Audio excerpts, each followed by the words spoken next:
서양에서는 광고의 3대 요소를 타깃, 트렌드, 프로덕트로 보았습니다. 동양에는 천지인 사상이 있는데 현대카드의 카피를 쓴 송치복은 광고 제작의 원리를 선지인의 원리로 설명했습니다. 수용자를 타깃으로 본다는 점에서 서양의 방법이 목표 달성을 위한 것이라면 천지인 기획법은 사람을 위한 기획에 더 가깝습니다.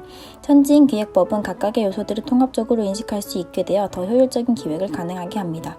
이런 천지인 기획법 중 이번 시간에는 첨가지에 대해서 알아보겠습니다.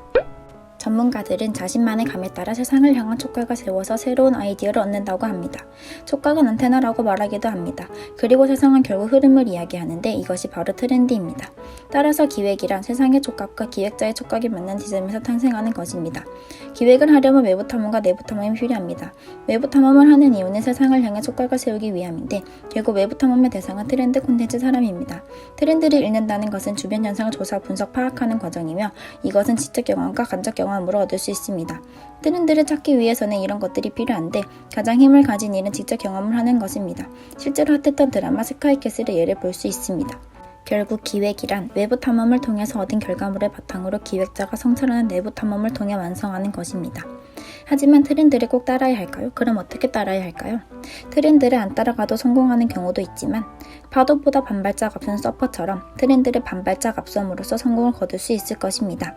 현재 우리의 트렌드에 대해 토론해보는 시간을 가졌고 주로 미디어 영향에 대한 이야기가 많았습니다. 콘텐츠를 읽는다는 것은 콘텐츠 구성 요소들의 의미와 숨은 뜻까지 적극적으로 해석하는 작업입니다. 따라서 기존의 콘텐츠에 답이 있습니다. 그 예로 현대카드와 움프크와 뱅크의 인사이트 트립이 대표적인 예입니다. 현대카드는 뉴욕타임즈와 아우토슈타트를 벤치마킹하여 우뚝 설 수 있었습니다. 움프크와 은행은 작은 공동체에서 시작했지만 현재는 세계적인 관심의 대상이 되었는데 그 바탕에는 벤치마킹으로 이뤄낸 슬로우 뱅킹이라는 콘셉트, 고급스러운 화랑을 연상시키는 디자인, 훌륭한 서비스의 체험이 있었습니다. 콘텐츠를 읽을 수 있는 대표적인 도구로는 미션과 비전, 스왑, 벤치마킹이 있습니다. 첫 번째 미션과 비전은 일의 마음가짐을 세우는 것입니다. 두 번째 스왑은 내부인 강약점, 외부인 기회와 위협을 분석하는 것입니다. 마지막으로 벤치마킹은 잘된 사례를 찾아 새로운 것으로 만드는 것입니다.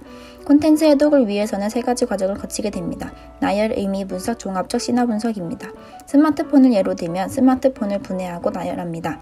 그리고 각각의 요소들이 가지고 있는 의미가 무엇인지 해석합니다.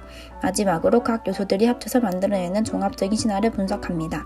신화에 대해 더 살펴보자면 롤랑 바르트의 말에서 알 수 있듯이 기호가 기표, 기위로 이루어져 있고 또 다른 새로운 기호를 읽어내는 것입니다. 마리텔은 제메계로 기존의 콘텐츠를 다른 콘텐츠로 넣은 것입니다. 따라서 뉴 미디어를 지상파로 가져오는 기획 주제로 토론해 보았습니다. 이상 천지인 기획법의 첨가지를 알아보았습니다.